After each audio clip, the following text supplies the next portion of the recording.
دوما لمواجهة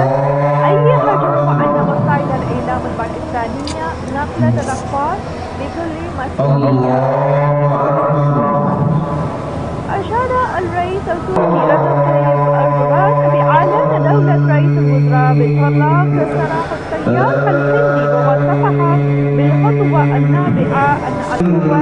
كما أشار الرئيس التركي في حديثه الهاتفي مع دولة رئيس الوزراء بتلويح رئيس الوزراء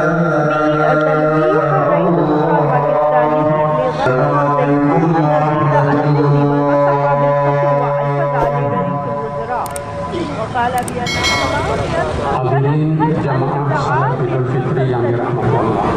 kalau dalam kehidupan masyarakat yang menunggu sudah